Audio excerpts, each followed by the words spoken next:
The crypto market has experienced another volatile week, with several notable developments happening in both the Bitcoin and Ethereum spheres. Here's a roundup of all that's been happening. BSC DeFi project Belt Finance loses a total of 50 M in flash loan exploit. Belt Finance, a DeFi project operating on the Binance Smart Chain network, has suffered a flash loan exploit that saw it lose 50 million in total. This marks the second project on the BSC network that has suffered an exploit in recent weeks, the first being yield farming protocol BRNFi. The attacker exploited the belt buzzed pool, making a profit of 6.23 million. User suffered a loss of 21.36% in funds. No other pools have been affected, and deposits and withdrawals should resume within the next 24 hours. The Belt Finance team has commissioned more audits of the protocol after it completely resolved. The Binance Smart Chain network is popular for its high throughput and low transaction fees, but the advantages have resulted in a surge of unaudited protocols. Projects on the network are suffering the same fate that Ethereum DeFi protocols did last year when DeFi dApps saw an explosion.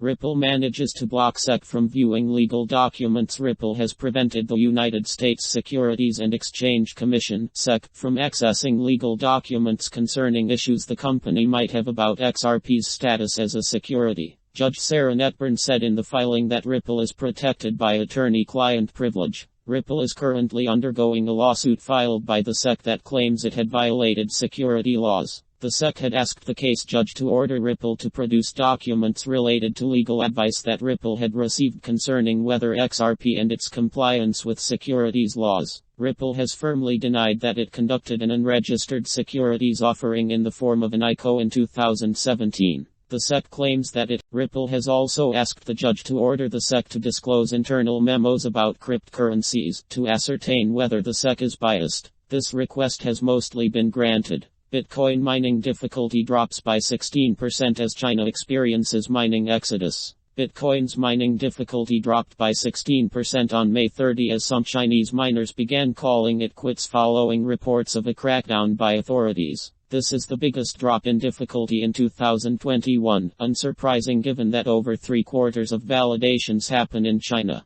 The Chinese government recently stepped up its efforts in clamping down in the market, a move which has resulted in Huobi scupering its Hong Kong expansion plans. The government has not banned the holding of cryptocurrencies, but it has ordered financial institutions and payments platforms to stop offering any. IndyCar Series has its first Bitcoin-sponsored car. The Indianapolis 500 will see its first Bitcoin-sponsored car, as Team Ed Carpenter Racing's Chevrolet is sponsored by the Bitcoin community. The car's liveries will be black and orange and feature Bitcoin logos, making it the first Bitcoin-sponsored race car. Team owner Ed Carpenter was himself ecstatic about the sponsorship, noting his own attachment to the asset, saying, "To bring my personal interest and immersion in Bitcoin to our industry is historic. I see it as an opportunity to transform how we operate within our own motorsport industry." The team seems fully behind the Bitcoin ideal, with other associates saying that the team is racing for human freedom, financial literacy and inclusivity. The Indianapolis 500 receives millions in viewership, so Bitcoin will get. Ethereum scaling solution Arbitrum launches mainnet beta. Ethereum scaling solution Arbitrum launched its mainnet beta version on May 29, opening itself up to developers. The optimistic roll-up based solution can reduce gas fees by 50 times with a greatly increased throughput, according to developers Option Labs. The launch comes at a time when most users are plagued with incredibly high gas fees due to the network's congestion.